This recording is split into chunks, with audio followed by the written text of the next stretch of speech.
Media, and I would love to work with you. If you need merchandise for your company, organization, band, softball team, whatever, I can help. From name brand apparel to promotional items, large orders or small, online stores, and more, I can help your brand stand out. AKC Marketing is local, based in Johnston, and we are an employee-owned business, so our costs are low and our turnaround times are fast. But most importantly, we give you personal service to make sure you get exactly what you're looking for. Email me at andrew@akcmarketing.com or find me on social media, and let's make some cool stuff together. Now sit back and enjoy this Three Beards Media podcast.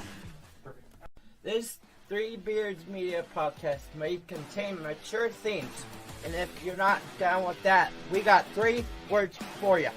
Like the podcast. Nailed it! Would you like to sample some of my nuts?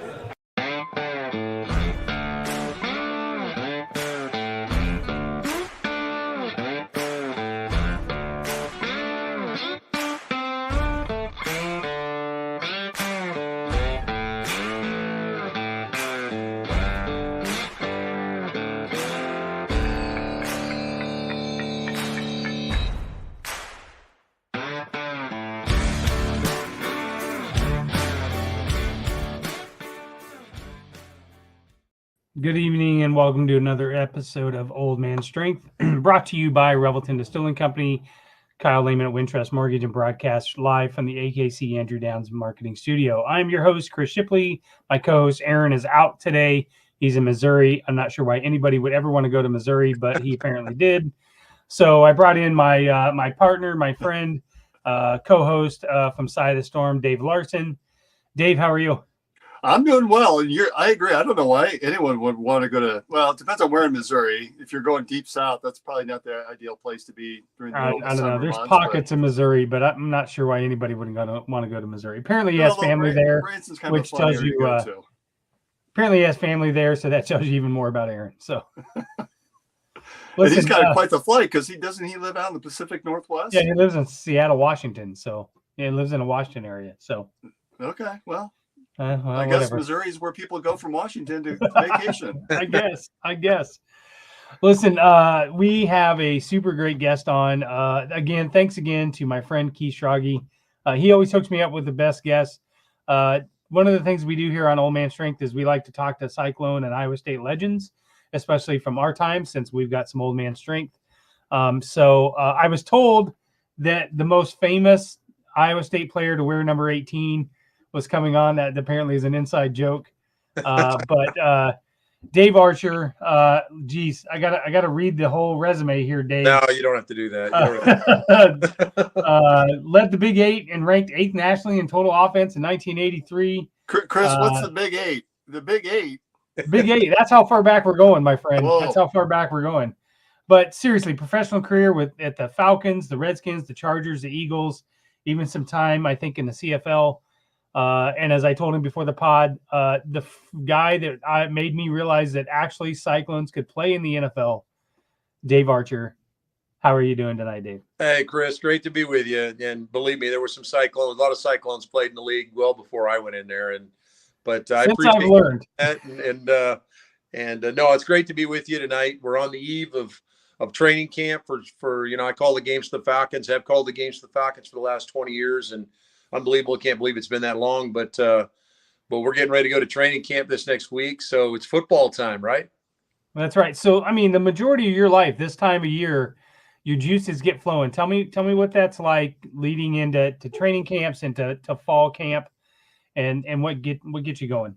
Yeah, I think the excitement level that you had, no matter whether you're high school, college, or the pro level, always ignites. It certainly as a former player, I know it does for fans.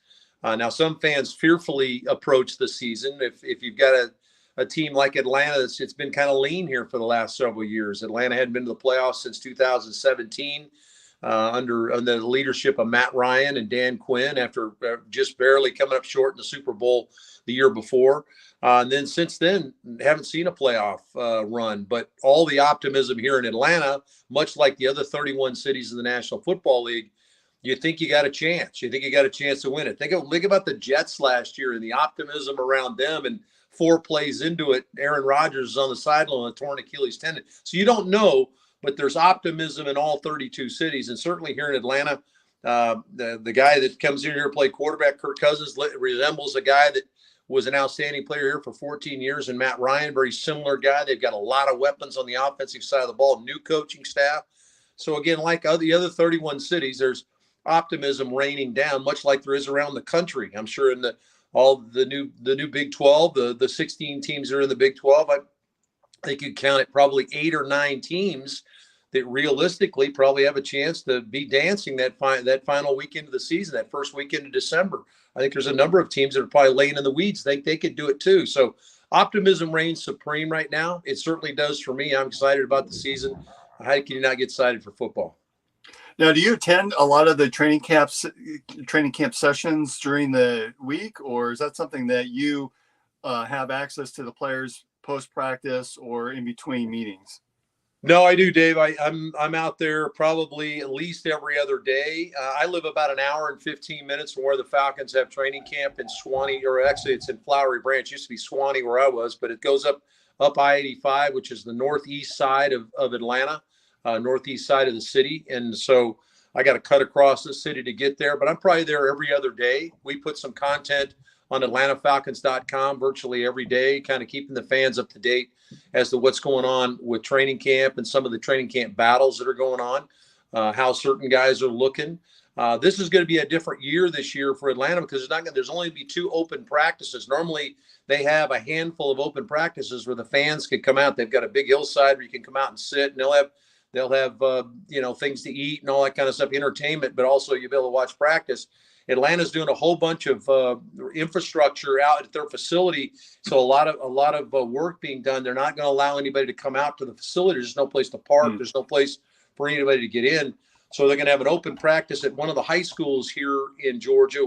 High school football huge in the state of Georgia, and then they're going to have another open practice at Mercedes-Benz Stadium that they're going to allow the fans to come in and see them practice. So it's going to be really important for us to keep the fan updated by being out there and giving some content there on AtlantaFalcons.com. So being in the league, let's start here. We'll tie in some Cyclone stuff. You mentioned the Jets last year and how high everybody was on the Jets. With the improvements on the offensive line that the Jets have made, and of course where Brock Purdy is and his team, what do you see the outlet for both those guys, for Brock and Breece, coming up? Well, I think the sky's the limit for both of them. I think that Brock has had a really good offseason from what I understand. I know some of the people that are around him that train with him and stuff, and he's done an outstanding job of spending time in the weight room, building himself up a little bit, maybe improving some of the body strength that he needed to improve to compete. You learn, like as a player, you learn what you need to improve on. Even though you're at college and you may have a good program like Brock was at Iowa State and the strength and conditioning program that's there are certain things that you can get away with in college or maybe be a little bit weaker in college that you're not going to be able to get away with in National Football League. And you have to kind of go through it to learn what that is. And I think that Brock's learned some of the things that he needed to improve on from a body strength standpoint, a conditioning standpoint, that's going to give him that staying power to play 17 games for him, and then probably into the postseason like he's taken in the last 2 years. So I think the sky's the limit for him. He's got a great cast of characters around him, which helps. You got to have a defense that can make plays, which he was used to at Iowa State, and now he's got some players. Certainly got players on that offensive side of the football that can get it done. Breece, on the other hand, is one of those guys that I think they need Breece to be on the field in New York for them to be the vaunted attack. You can talk about Aaron Rodgers and some of the receivers they've sprinkled in, but I think Breece is, no pun intended, is the grounded piece of it. And that's his ability to catch the football in the backfield, but his ability to move the chains, his ability to keep them in third and short, third and medium, to give Aaron an opportunity to keep them on the field, move the chains, and score points. I think Breece is an integral part of that.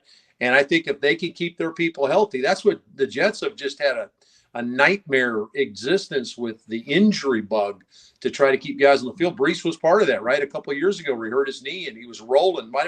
He might have been the rookie of the year instead of Garrett Wilson, his teammate. He might have been the rookie of the year that year. If Breece stays on the field and Aaron stays on the field, I think the Jets have a chance to do some damage. And outside of playoffs, I don't think you see either of those teams this year, do you? Outside, no. If you talk about if they stay healthy, I think both those teams. I think San Francisco certainly would be one of the teams you would pick, one of the handful, maybe 2, 3, 4 teams in the National Football in the NFC you would pick to go and maybe win a championship on that side, potentially go to the Super Bowl. Obviously, Brock had him in the Super Bowl a year ago and just came up 3 points short. I think if they stay healthy in New York, look out. That's a pretty good division. I think that Miami's pretty good. Obviously, the Buffalo's pretty good. New England kind of rebuilding, kind of weird for New England not to be on top there, but I think the Jets are in position to kind of push through and be a part of that playoff structure as well. And you talked a little bit about the metamorphosis that Brock's been going through in the last couple of years. And, here he is, the last pick of the draft, not expected to play, had to fight for that third spot, that third quarterback position, then was elevated through injury and then has never relinquished it. Now has gone through the ins and outs of a season. He had his own injury that first year in the NFC Championship game against the Eagles and has come back even stronger and better. What's the difference in the transition for these players now versus when you came out of college? Well, I think the first thing that sticks out about him in particular, I'll talk about him particular, and then we'll go a little bit more general.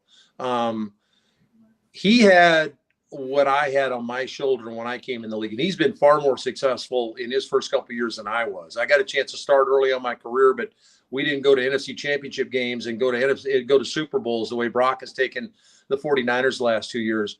But he's got a chip on his shoulder. He was a guy that wasn't widely recruited or heavily recruited coming out of Arizona. Iowa State got on him pretty early. I give Iowa State's credit a lot, or their scouting department and the people that were on Brock early. Some of the information they got on Brock, they recruited him really early, and obviously the stories have been well told about him. Alabama tried to get in on him in the last season of his high school career and all that kind of stuff, but he stayed true to who he had committed to, and that was to Iowa State. And then I think him getting on the field early in his career, got a chance to play as a freshman, and then just never relinquished the job and just continued to improve each and every year. I think all that playing time that he got boded him well. I think that you're getting a guy that had tremendous amount of experience, had been in the fire, had some adversity, had made some mistakes, and some of those things came true for him. I think on the other hand, for me, that was different. I came from a junior college. I played junior college ball for 2 years before I got to Iowa State. And albeit I got to play in junior college and got experience, I only played major college football for 2 seasons. And I think that lack of experience is what Brock didn't have. Brock had all that experience. And so I think that lent itself to him being maybe a little bit quicker with some of his successes. But the biggest thing is that you're playing the best of the best when you get to the National Football League. I think that you guys probably know the percentage, but what is it? 0.1% of kids that play high school football go play in the National Football League. So it's a very small percentage of guys that make it there. But once you get there, you got to believe you belong there. And because there's a number of guys that get a chance to go to the league and go to camp, but then they're overwhelmed by, that guy was a guy I watched on TV when I was in high school, or I'm in this stadium, and that was a stadium that I played on Madden, or whatever it was. You get overwhelmed with the environment, and you don't give yourself a chance to fit in or believe you belong there. And so you have one of those moments early in career that shows you belong at that level. Some guys, a lot of guys, that never comes to pass. So I think the transition, you're playing football. It's a little bit, or it's more intricate. It's much more planned out. I think college football is starting to gain on the National Football League when it comes to game planning and packages and all those kind of things you're playing against. But it becomes highly specialized when you get to the National Football League. And so those are some of the major differences, I think, when you step out of the college ranks to play in the NFL. And at Iowa State, you really hit that pro style offense in your second year, really. Yeah. That gave you that opportunity in the NFL. What was that like, not being drafted and then signing as a free agent? And when did you know, hey, I'm right for the NFL, I can make this? Yeah, it's a great question. And I had to have one of those moments, and having come, it was really odd the way my college career played out. I played for 4 different coaches at 2 different schools. So the guy I played for as a freshman when I was at Snow, he got the head job at like Colorado State or something. So the offensive coordinator became the head coach at Snow. We changed offenses. We went to BYU's throw the ball style of offense my sophomore year. And then when I went to Iowa State to play for Donnie Duncan, it was a little bit more of that conventional I formation, option football, play action pass. And we did some good things that year. But the very next year, here comes Jim Kreiner with that wide open attack like you're talking about, kind of the BYU style of throwing the football back in those days. And so I shifted gears back into that. I think I was fortunate that I'd played a little bit in that system as a sophomore at Snow that helped me transition. But so I think that part of it for me helped me get me prepared to go to the National Football League. But I think that my transition was one that I needed something to happen. And it happened in a third preseason game. I got a chance to play in the first preseason game we played. We went to Minnesota and played the Vikings. I got in for 2 series, and I took us down and we kicked the field goal. And I thought, I had a little success there. A lot of their starters were still in at the time. And then I got a chance to play in the third preseason game of the year. And I had a really good day. I ended up throwing for about 175 yards and a quarter and a half of football, threw a touchdown pass in the game. I thought, wait a minute. Okay. Yeah, I belong here. And so, but yet you do have to have that moment, David. I think that's a great point. I think that some guys have those moments and they're adverse and they don't work out. And so what does that do to you? Does it fracture you mentally? Are you able to hang in there and improve from those mistakes, or does that break you? Some guys don't survive some of those moments that are adverse. I was listening to the radio this weekend, and they were talking about training camp stories and whatever. And I think it was Plaxico Burress was on the radio, and he was talking about he was talking to some young kid that had just started training camp, and he was asking him what his goals were, and he was like, are you gonna, what are your goals here? You gonna try to make special teams or whatever? And the kid was like, no, my goal is to start. And he said, Plaxico said, it kind of dawned on me at that point. He's like, everybody here that's their, that should be their mentality to, no, why should I settle for special teams or whatever? I'm just as good as the rest of the guys out here. And that's the kind of teammates that you want, are those ones that are driven and things like that. So it kind of leads into exactly what you're saying there. Yeah, no question about it, Chris. I think if you put a ceiling to what you think you can accomplish, then you're probably for us to be perfect. I remember Troy Aikman said one time, I was talking to Troy and I go, what are your thought process during the week as you get ready for a game? And Troy said, I try to every day when I go to practice, I try to be perfect. I'm not going to be. I try to complete every pass. I try to, every one of my footsteps, everything I do, I try to be perfect. Now, I'm not going to be perfect. I know that we never have a perfect scenario, but if that's my goal, to be perfect, and I can get pretty close to that, I'm going to like the results. And I think it's the same thing from an expectation standpoint. If you expect yourself to go in there, compete and win a job, and that's what your goal is to go win the job and be the starter, then if it doesn't work out and you're not the starter, and let's say you end up as a backup, you're in position. You've already established a mindset that's going to keep you grinding to try to get to that starting position. But if you go in there saying, hey, I just want to make the team, maybe I can cover some kicks or something like that. Well, somebody else that's grinding a little bit harder than you are, that has more expectations than you are, that's going to come out in practice. The coaches are going to see that. They're going to see the work ethic. They're going to see the effort, those kind of things. So I think you got to set the sky's the limit, and whatever happens. But as long as you're reaching, I think you'll like the results. You mentioned it at your beginning of your career of Iowa State and your college career, you have 4 coaches in 2 years. And that seems to be, that's obviously got to be hard for players when they go into an environment and they're constantly switching coaches. You see it in the pros. You see some of these guys that come in that are, really great in college, and they just can never seem to get their footing because Baker Mayfield's a perfect example. I mean, how many head coaches and offensive coordinators did he have at the beginning? Talk about how hard that is, and maybe use your experience at Iowa State, flipping from Duncan to Kreiner, and how explains it to the audience how hard that is. Yeah, it's difficult just from the intricacies of the language. First of all, as a quarterback, there's so much more that goes into it. It's the toughest position to play in all sports because not only do you have to know what you're supposed to do, you got to know what everybody else is going to do, right? And then you also got to know what the other side of the ball is doing and what are they trying to do, because there's so much going on the other side of the ball where they're trying to muddy the water for you, where they're trying to confuse what's going on, not only you, but your teammates as to what's happening. You've got to kind of be able to process something pre-snap that gives you an opportunity to maybe get into the right play, get into the right protection, those kind of things. But I think that that's the part that to me that's the biggest is the ability to process what you're doing in practice, transfer that to games. But when you're changing philosophies and changing systems, it becomes difficult because the language sometimes is different. Sometimes a word that they use means a different thing in a different offense. And so trying to flush systems out of your mind and then try to absorb another system, it can be extremely overwhelming. And it's almost like, you hear the adage, drinking water through a fire hose sometimes when you're trying to absorb as much as your information as you can. There's only so many hours in the day. There's only so many practices before you start playing games. And let's face it, once you get to the National Football League, you got to perform when you get on the field because they're only going to keep 53 guys. And if you're not performing in those couple of preseason opportunities you get, then you're going to get cut loose and you have to go someplace else. And what's that mean? Now you got to learn another system, another situation and try to fit in. Now you got to learn your teammates. And that's the other part about it too, is not only are you learning systems, but you got new teammates coming in each year. Sometimes, what is it?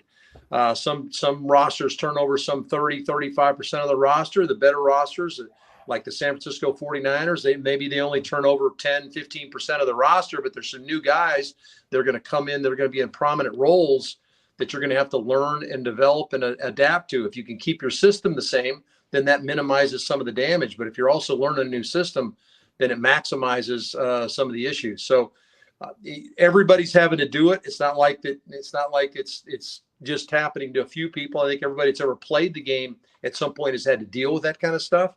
But it does lay waste to some guys where it ends up costing them whether they're going to play or not. Now, you had a really special connection with Tracy Henderson during that second season at Iowa State. What was that like, and how did you establish that rapport that made you such a good combination? Tracy had great body language. It's something that you learn, and this is part of what Chris was talking about learning systems, but also I was talking a little bit about learning players. Some guys just have great knacks for giving you hints at the top of their routes, or that's what you call body language. So as I come to the line of scrimmage and I get a pre-snap look at what I think is going to be the coverage, and then when I take the snap and take my first couple of steps, I'm confirming or maybe having to change my mind about what I saw pre-snap. So once I'm able to confirm, then I can begin to try to keep guys where I want them with my eyes. But then at some point, you're going to rotate over to take a look at your receivers, especially against man coverage.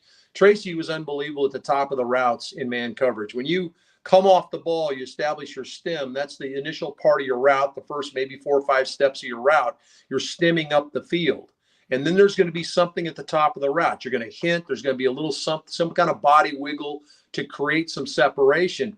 He had just had that knack to show you what he wanted to do. And he and I really blended well together. I knew I could get the ball out on time. I knew where he was going to go. If he was going to the corner, I knew I'd get that little stick nod at the top of the route, and he was going to the corner, and I could let the ball go early. I could tell if he'd gotten on top of the corner where I could throw it on a deep angle, or if he was even with the corner, or even with the defender, I could flatten him with the ball, flattening towards the sideline. He just had that great body language. I had another guy here in Atlanta that I played with, Billy White Shoes Johnson, who was very similar dude.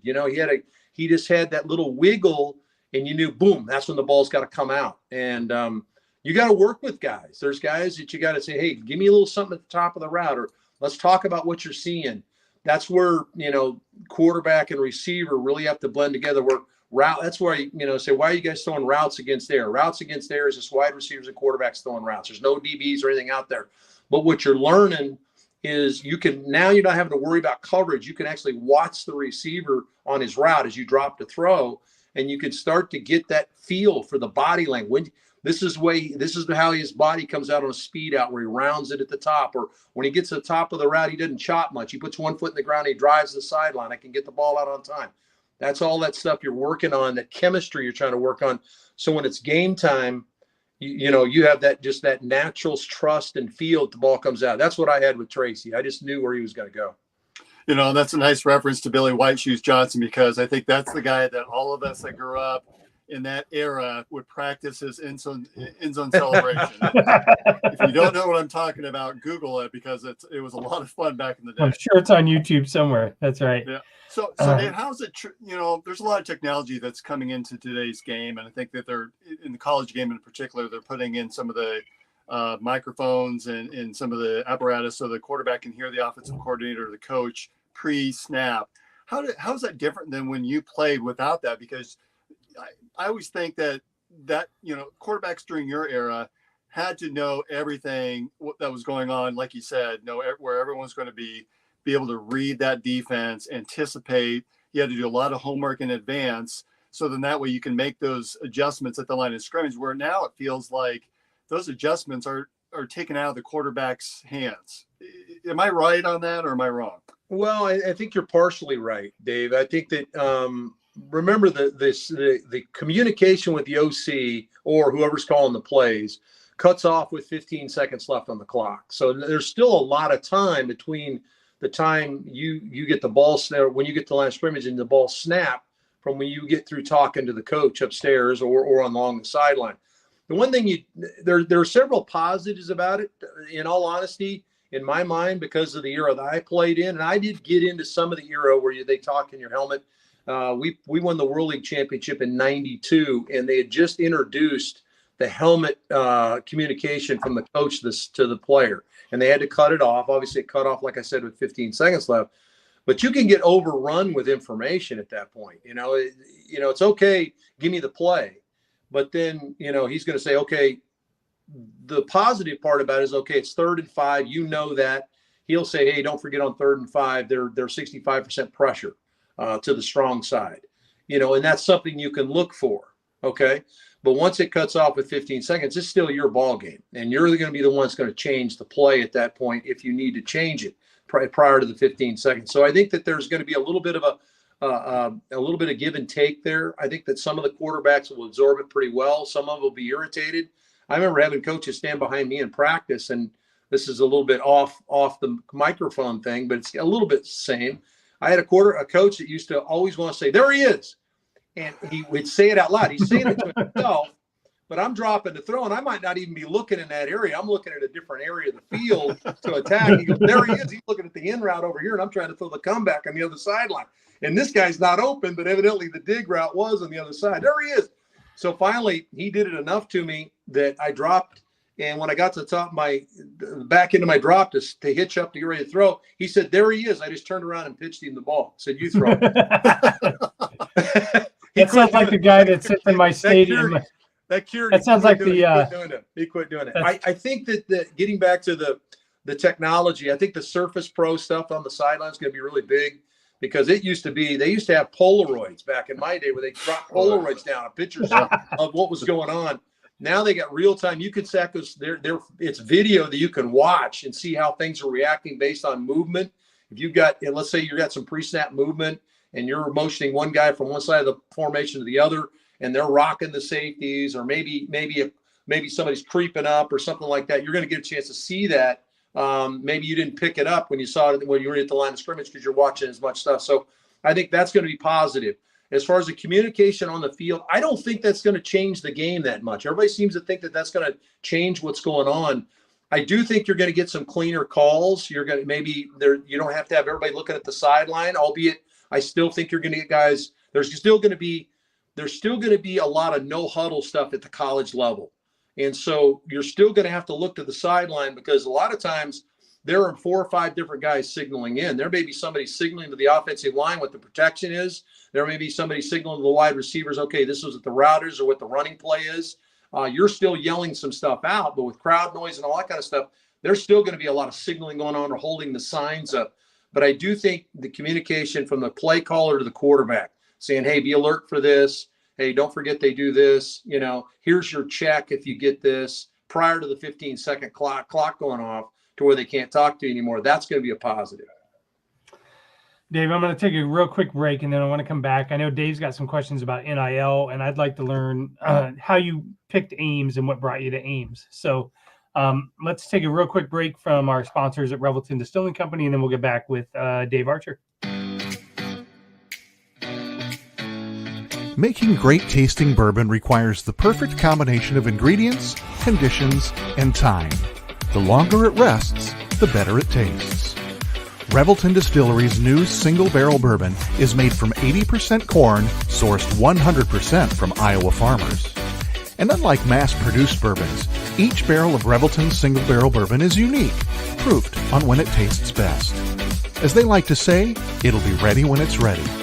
And to ensure the highest standards of quality and flavor, owners Rob and Christy Taylor oversee the production and bottling. Every single barrel. Iowa born, Iowa aged, Iowa bottled. Try the new single barrel bourbon from Iowa's own Revelton Distillery. ReveltonDistillery.com.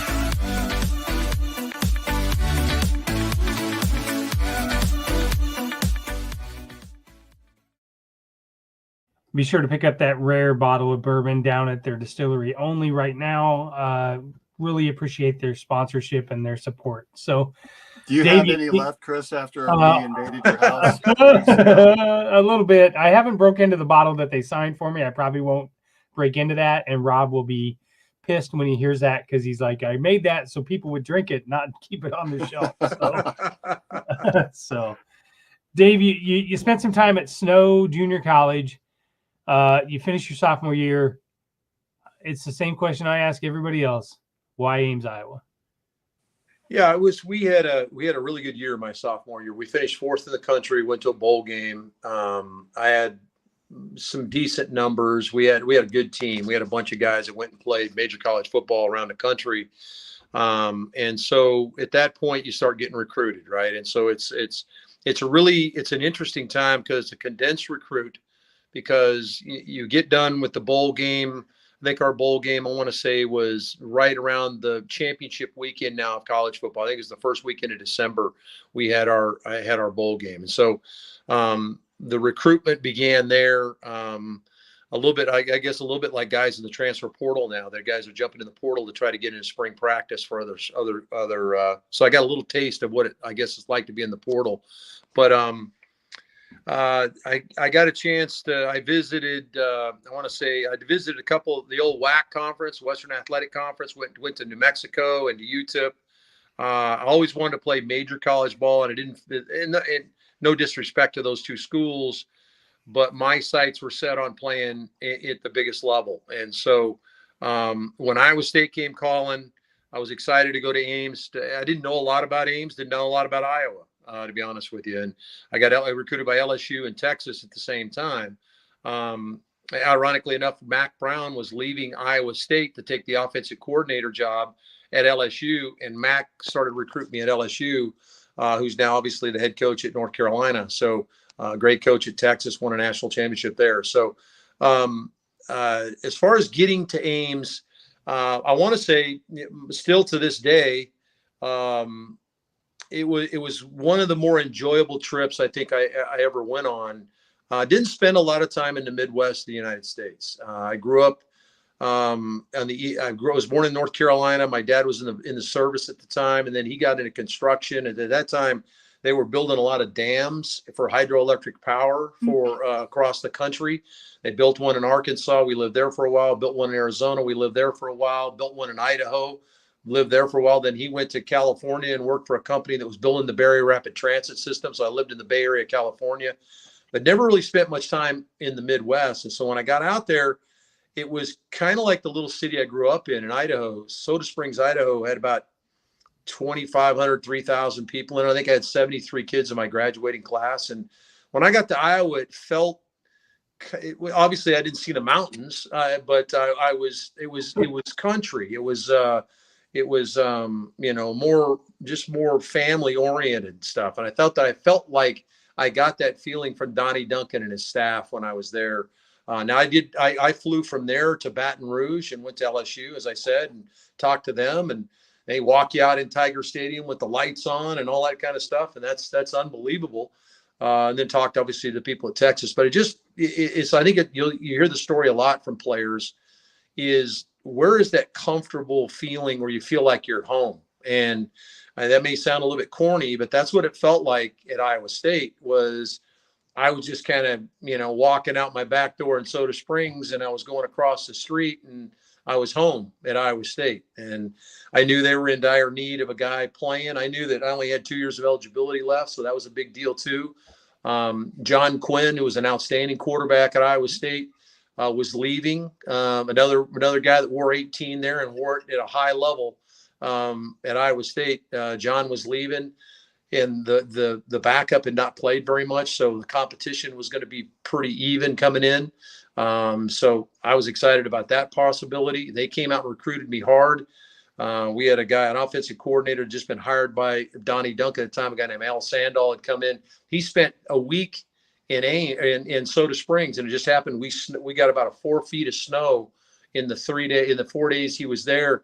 I told him I couldn't agree to come until my sister played in her holiday basketball tournament. She was a really good basketball player. So I made him sit there and wait. And for him to sit there and wait, just kind of reinforced the idea that Iowa State was the place I needed to go. So, and then when I came on my recruiting trip, Donnie Duncan took me to Hickory Park, and that was the cellar. I mean, you got to go to Hickory Park.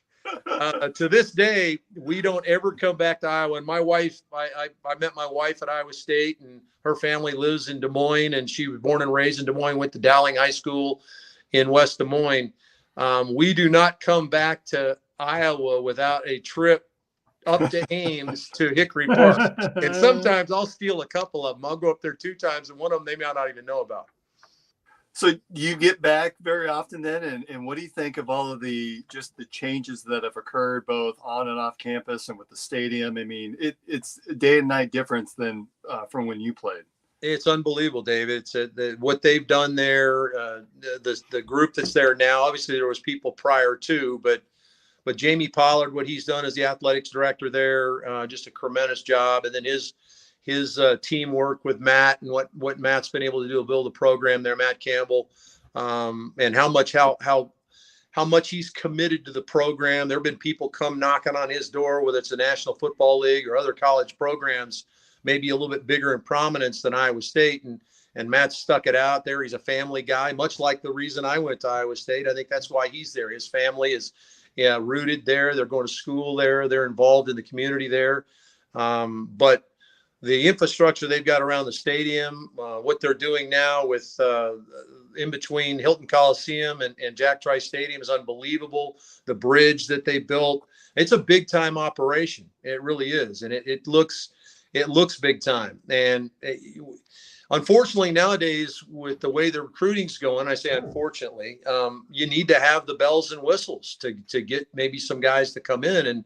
And Iowa State takes a backseat to nobody, guys. I've been broadcasting college football for the last, 15 to 17 years across the South here. I've going to Alabama, to Clemson, to Florida State, to, wherever, to Georgia. Iowa State is not trailing any of those places. Okay. What they've got with the Bergstrom building and what they've got with all the stuff that's going on, it's phenomenal. Really proud of what the program's become, and just really proud of the guys that are around. What TJ's doing with the basketball program, Bill Finley, what he's doing, just really proud of all those guys. Yeah, this might be the golden age of Iowa State. Dave, I think you want to ask your question about the we Big actually 12. had Bill Finley on Inside the Storm a few weeks ago, and tomorrow night on Inside the Storm, if I could put in a plug here, Chris, we've got Brent Bloom, who is the head of the Iowa State NIL program. So just a little plug in there. And speaking of NIL, you sort of got a taste of that portal, as you'd mentioned, when you were looking at moving up to a bigger program. What's your take on, and you are in the midst of it in Georgia and see all the money that's just flowing through college football right now. What are your thoughts on NIL, and how has that changed the game? Is it for the better, or are we still in that transitional area that we really don't know yet? Yeah, I would think it would probably be more the latter, Dave, than I think there's certainly some positives. As much money as is being made in college football now, it makes sense that the kids that are landed on the line are reaping some of the benefits. Because we talked about how many guys go to the National Football League. Not very many guys are going to get the big payday and go to the league. Some guys are going to go to the league and won't make a team or stick around on a practice squad or something like that. But So the NIL it certainly is warranted, I think, at this juncture of where we are, as with as much money that's being poured in from TV revenues and all those kind of things, where these guys are coming in, laying it on the line.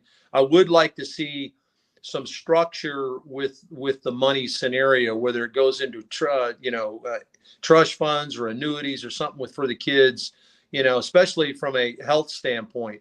Because I can tell you now that, after having played, 4 years of college football and 13 years of pro football, my body doesn't feel great most days when I get up.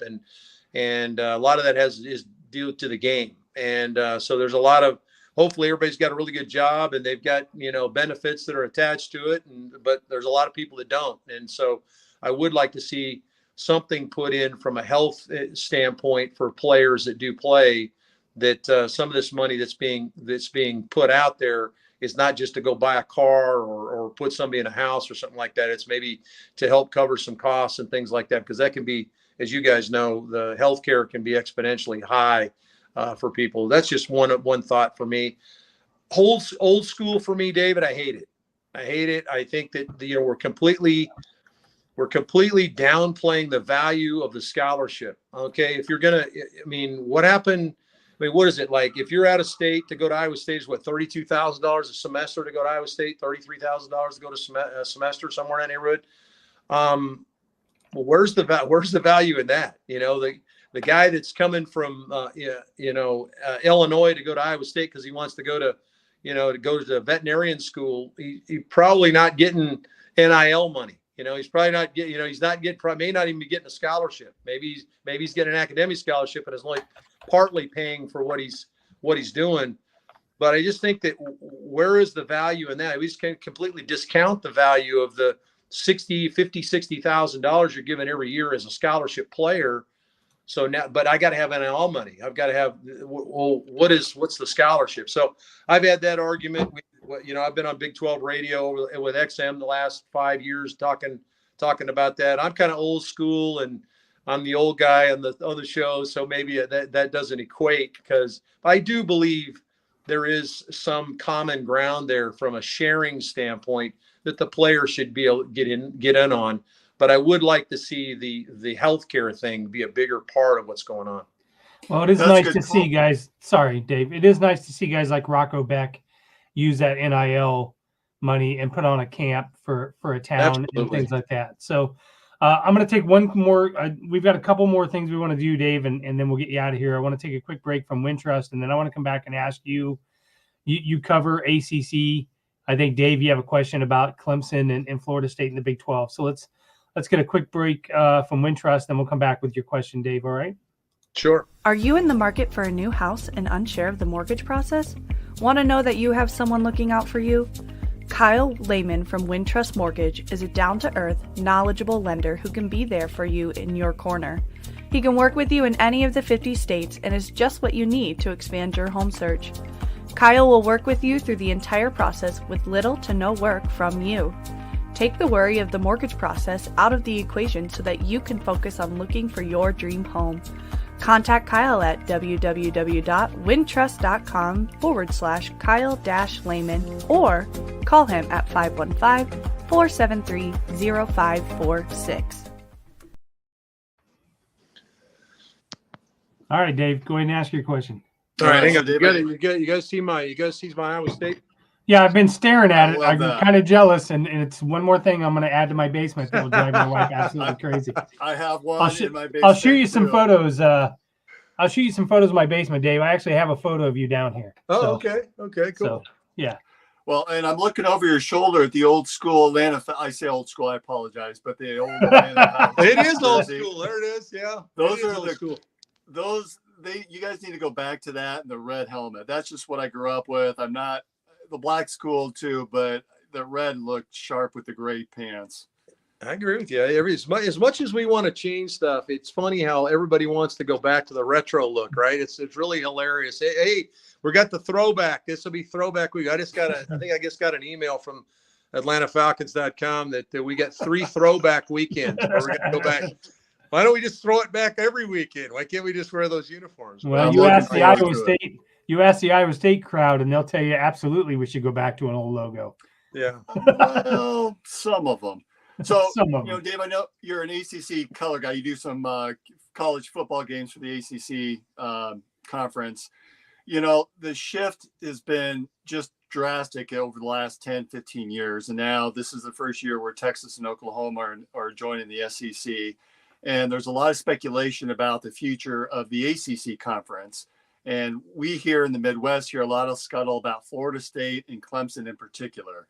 What are some of the things that you're hearing from an ACC perspective? And is there any truth to Florida State and Clemson, and where do they land when all this is over?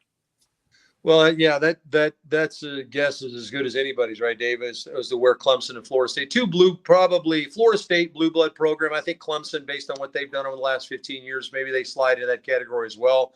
Won a national championship, back in 1980, I think, way back when Coach Ford was coaching down there. But they've been kind of those Clemson more than Florida State. Florida State certainly last year, but Clemson has kind of been the ACC. So with those two programs potentially coming available, and there's a lot to do there. And I know your fans probably don't want to hear and go through the whole scenario, what's going on with the ACC. Maybe they're following it, but the grant of rights that they signed that extends through, I think, 2036 or something like that, 2037. You think when you get it signed, you say, hey, I've secured our future.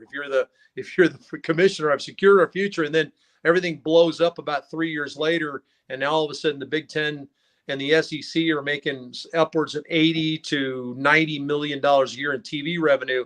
And you look up and we're only making $32,000 a year or $32 million a year, then it pales in comparison. And so their argument is that they can't compete with that kind of shortfall when you talk about trying to win national championships and compete in NIL like we were talking about, or infrastructure on campus and those type of things, without that money coming in. So they want to get someplace where they can realize some of that money.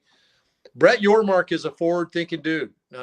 He's done a really good job with some of the things to try to secure the Big 12 more money. I think that just to lay it out bare, they're not going to get the same monies just straight up football for football. But what Brett's talking about with private equity and some of the things that they potentially do, some of sponsorships that they're going to put on the field, they're going to overlay on fields, the ability to secure monies that way. He's going to be able to kind of start to bridge it a little bit. Now, I don't think he's going to be able to get to where the SEC and the Big Ten are, but you're going to be able to bridge it to where if I'm Clemson or Florida State and the Big Ten and the SEC is not shopping for me, because why would you? Why you got right. South Carolina? If you got South Carolina in your conference like the SEC does, or you've got Florida in your conference like the SEC does, why are you looking at Florida State and Clemson? You've already got that area covered.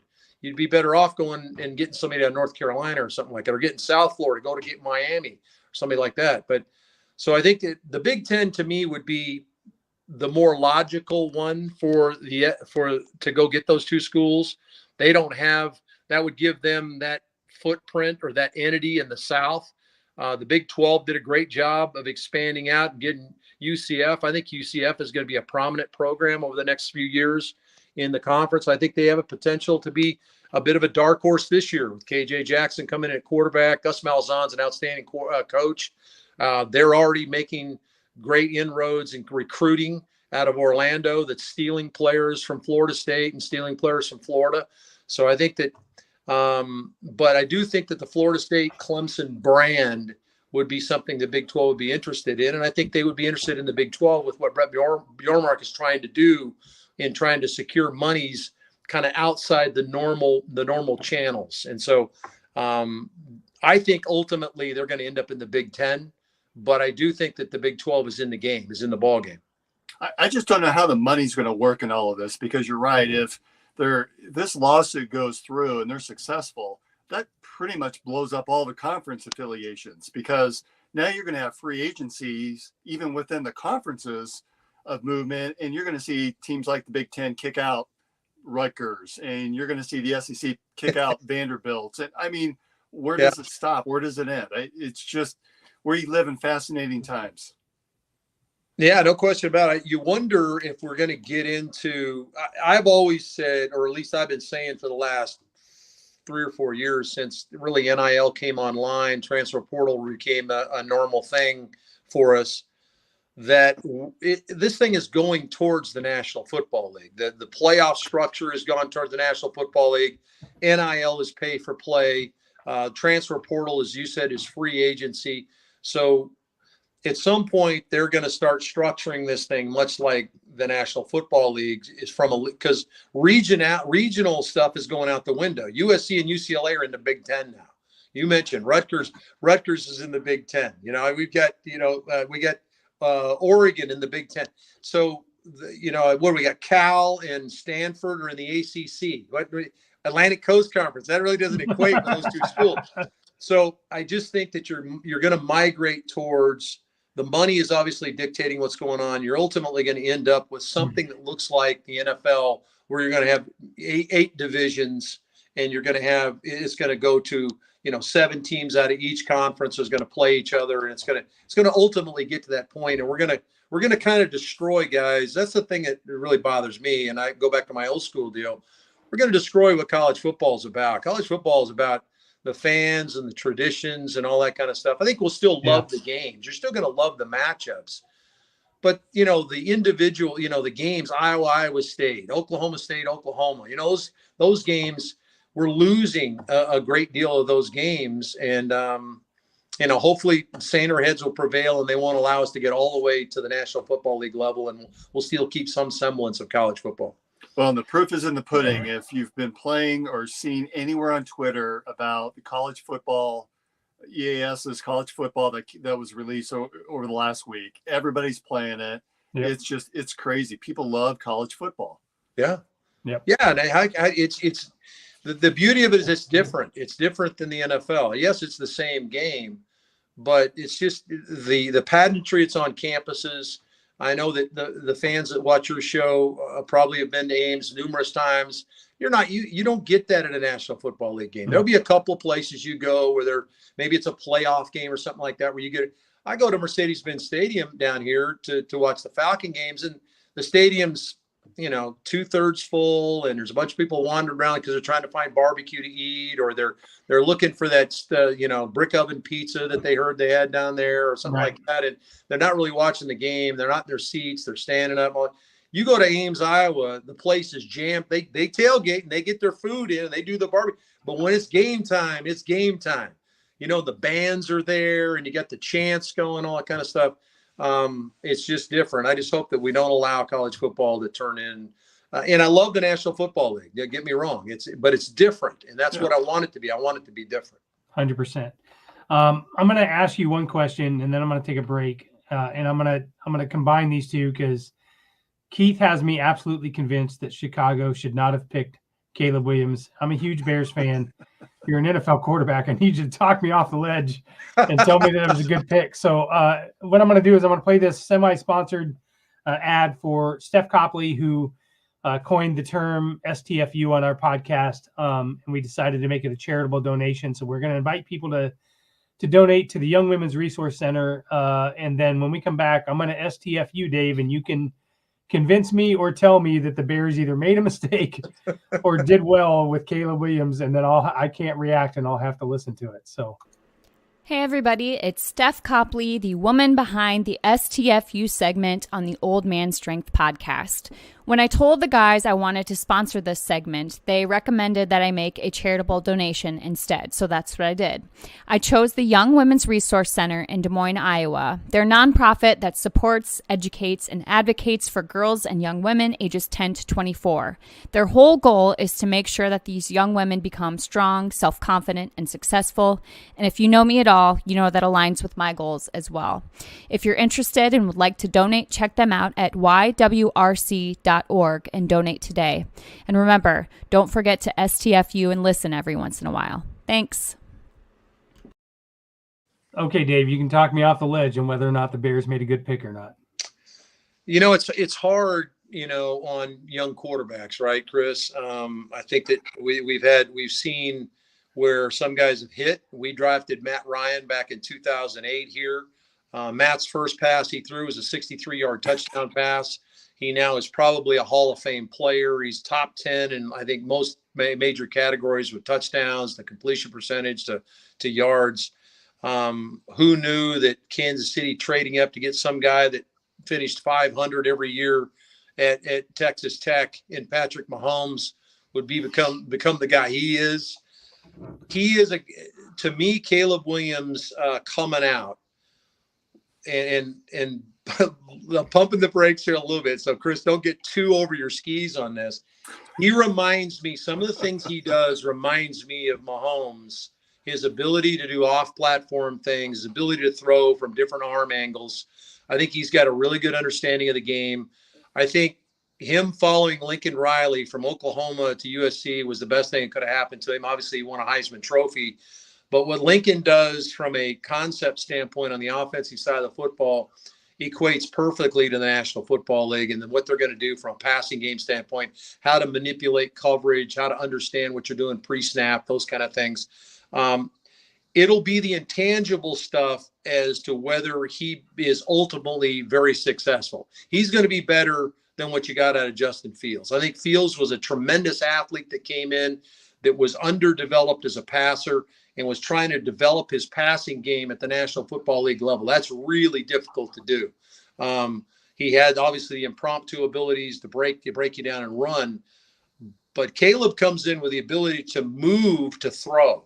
He can run and get you a first down and all that kind of stuff. And we saw some dazzling runs at USC, but his ability to move in the pocket or outside the pocket, keep himself in a throwing position and make a play down the field, that's a big deal. Now, his on-schedule throws, I thought, got better as he played more. Certainly at USC, when he got a chance to play, taking over for Spencer Rattler. I think he got a little bit of that. And then the year he won the Heisman Trophy, we saw a lot of on-platform throws, meaning timing throws where the ball was coming out on time.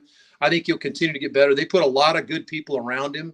That's a big deal, too. I think the Bears will be a little bit better, defensively, certainly. But I think offensive weapons around him are a big deal. Rome Odunze is a big-time player.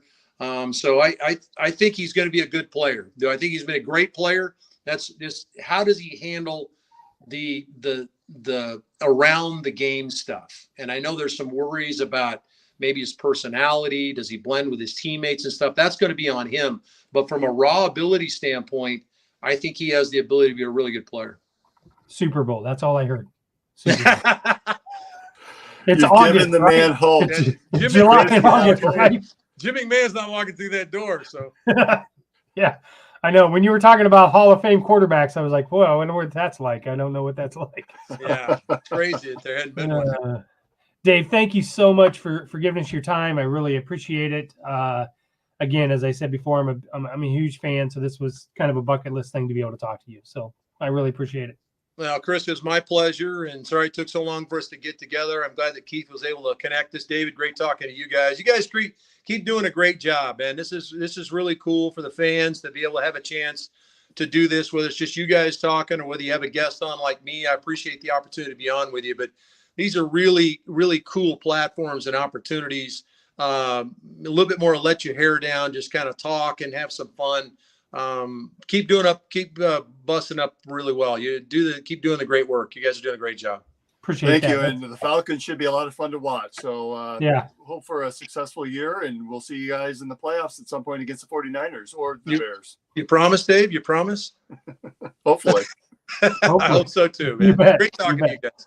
Thanks, guys. All right, this was another episode of Old Man Strength, brought to you by Revelton Distilling Company and Wintrust Mortgage, and broadcast from the AKC Marketing Studios. Appreciate everybody's time. Check out the rest of our content on the Three Beards Media Network, and we are out of here.